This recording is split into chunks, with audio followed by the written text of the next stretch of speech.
G'day and welcome. This is Mad Micro RC Mods. This is the channel where we take stock standard, hobby and toy grade micro RC, give it a bit of a test run, modify it, or do a full rebuild, show you how to do it, and then we give it a test after modifications, normally give it absolute hell, and show the results. There's more flight footage of this plane at the end of the video, where we push the limits a little bit and do a few different things with it for fun. But if you like to stick around, there'll be a little bit of tech talk about the modifications you can do on this.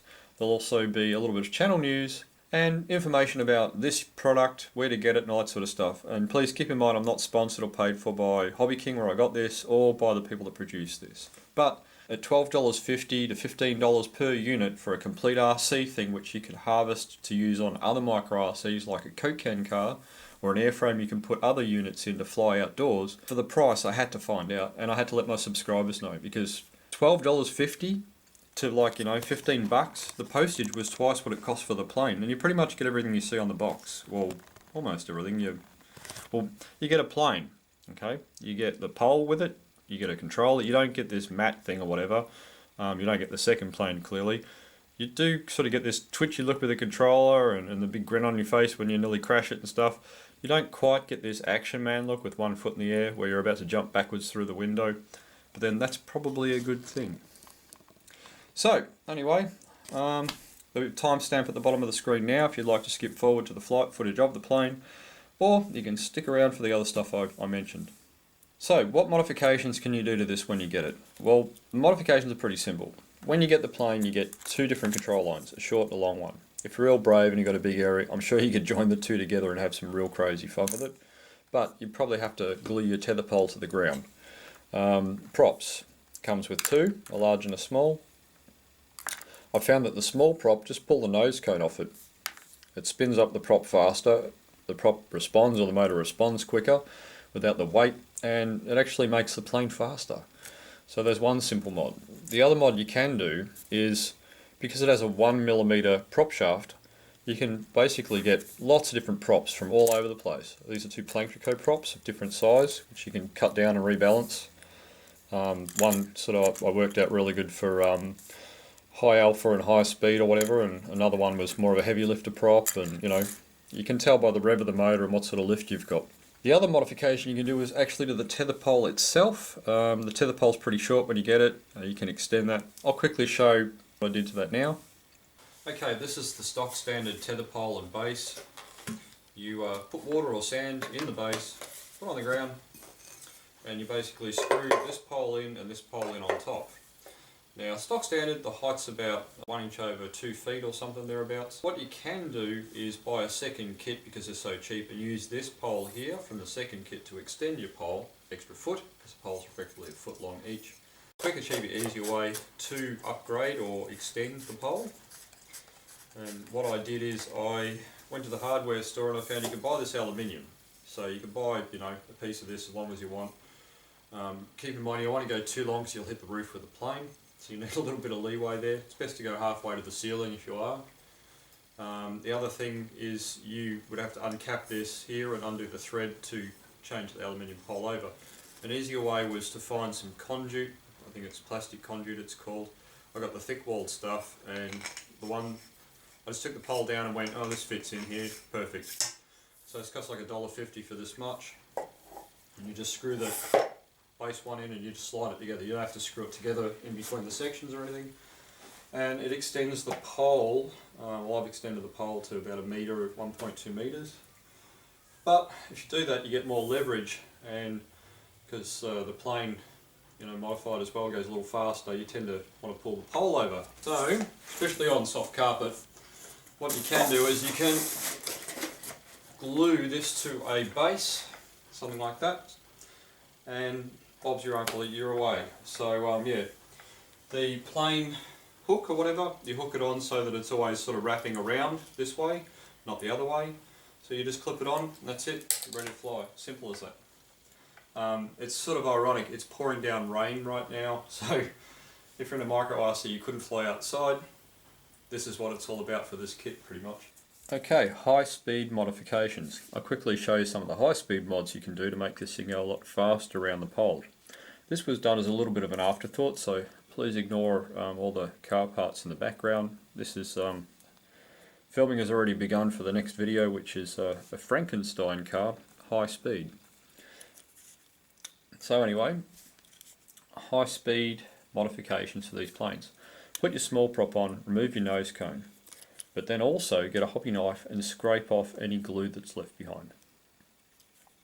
If you wanted, you could probably round off this sharp section around the nose here, and that may help a little bit, take these sharp edges off. Any of these little, there we go, little casting bumps or whatever like this that you see on the plane, probably wouldn't attack the ones that are hidden under decals like this one here, and you've got to be careful. I wouldn't use sandpaper. The plane is covered with a latex or a plastic type skin to give it strength. This thing has been crashed like 50 times.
At least, and it hasn't actually shown any real damage yet. So you get a hobby knife, and if you just shave off these casting bumps, not showing up on camera very well, but you can actually just gently shave them off, go in a couple of different directions, shave those buggers off, and basically by smoothing out the plane it goes faster. Any big steps that you find or joins like I did here, there's a massive step here, I wouldn't really sand this material, because of the coating on it, but just put a bit of tape over it. You can't feel that step anymore. There's also one underneath here, which is quite severe. You can feel it even, which you could probably do the same. The other main one you can do is take the wheels off and do a hand launch and see if that works. So, there you go. In the footage at the end of the video, I'll write at the bottom of the screen high speed, and we'll see how fast this thing goes around the pole now with these modifications. So that's the plane, or that's the system that I've basically been mucking around with for a bit of fun. And by the way, it says 8+ on the box. Don't be fooled. I've seen a 3-year-old take off, fly and land this thing competently. And it has two settings, beginner and advanced. He was on beginner, I think, because on advanced it is pretty fast. If you want to get one, go to Hobby King, look in the RC toy section. I'm not paid by them, sponsored or anything like that. This is just too cheap not to tell my subscribers about as an opportunity for something to muck around with or utilise. There's a very good chance that you can literally unscrew the back of this controller and turn this stick 90 degrees, turning into a car controller. Looking at the plane and the size of it, the board must be tiny. The servo for the rear function is most likely directly connected to the board. It's already got a built-in brush speed controller. Perfect for a small car. And at $12.50, $15, how can you not try and find out? Okay, now quickly on to channel news. Now, Mad Micro RC Mods is a playlist on a channel called AVA Magnetic Levitation Australia. I do a lot of magnetic levitation and products and things like that on that channel, but what's happening is that the RC stuff and the magnetic levitation stuff are starting to dilute each other too much. So, in a hope that I can separate the channel, let's say cut them free from each other or set them free from each other and let them go and see what happens next. Please keep in mind that I do need support, I do need resubscriptions to the new channel, but I'm not doing and have never done these videos for return profit from donations or from advertisers or anything like that. They're always done at a non-profit or it's going to cost me. I can't do that anymore. It's getting more and more expensive and harder to afford to get the newer, better ones. So the hope is when the channel's independent, there's a very good chance that there may be other sponsor deals in the works, which means I'll be able to get more current, more modern RCs and also use some better equipment hopefully as well. So stick around for that, please. That'll be in the next two videos. There'll be a link and also mentioned the new channel. And I'll try and do that thing, as they say. Stick around now for the footage of this thing going nuts or whatever. And please share, subscribe, spread, thumbs up and all that. And I hope to see you at the next video.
Yeah.